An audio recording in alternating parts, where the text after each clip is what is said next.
Hey folks, so let's be honest with each other for a moment. Who else has slightly scuffed their wheels while removing the aero blades? I know I did, I can admit it, and I'm here to shoot a quick video to help educate and help fix the little bit of scuffing that we all caused.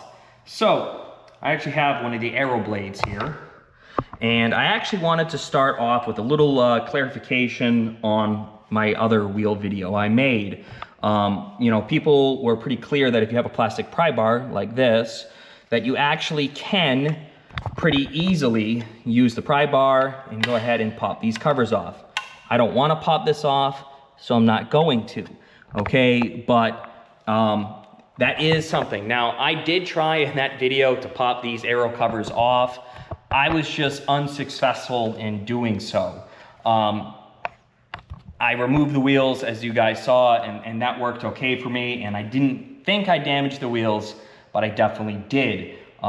It's not from using this, or not using this. However, when we look at the back of the aero blade, there's two clips. So again, this is how it would have gone in here. The aero blade goes in like this.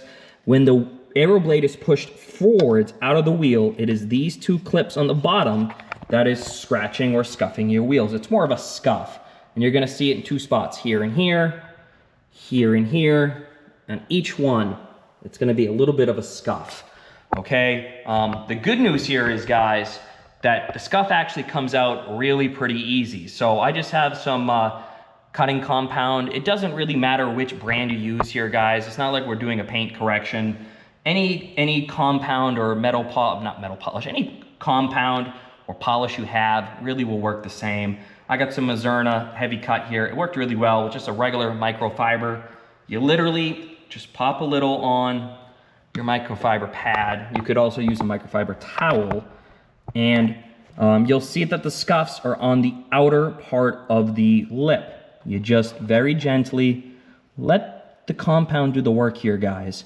You don't really got to work it in that hard. I already did this before camera to get most of this out, so the scuffs are really pretty unnoticeable now. You just wipe it down and you'll see that the scuffs are about 90% gone. I mean, they might be there in the perfect sunlight right after you clean the wheels, but with the brake dust on here, you're realistically never gonna see it. So that's some scuffing you could get on the outside of the lip.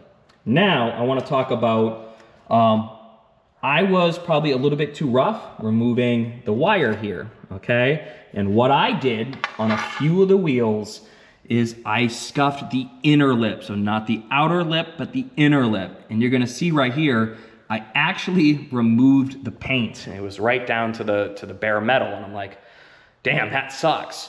So I went and got some Duplicolor Universal Flat Black. Come to find out that these wheels aren't actually black, in my opinion. They're more like a really, really dark gray. But I picked this wheel because you can actually see that I actually put some of the black paint here. It's not a perfect match, but again, if you didn't see that, if I didn't tell you about it, you probably wouldn't have noticed. So that's really all. I just want to say, look guys, if you scratched your wheels or scuffed your wheels, it's not the end of the world. Hit it with some buffing compound, it's gonna come off. And again, if you scratch the inner lip, removing the metal clip, like I said, just get some Universal Flat Black. Again, this is not a perfect color match. It's close, but it's not perfect. I'm sure some people in the community are gonna get a perfect match. I look forward to learning that. But other than that, guys, I hope you're enjoying your cars as much as I am. I'm loving it. It's spectacular. If you got them on order, comment when yours is coming in. I love seeing people get excited. And if you got some ideas for future videos, leave them too there. That's really all for now, folks. Have a great night. Thanks.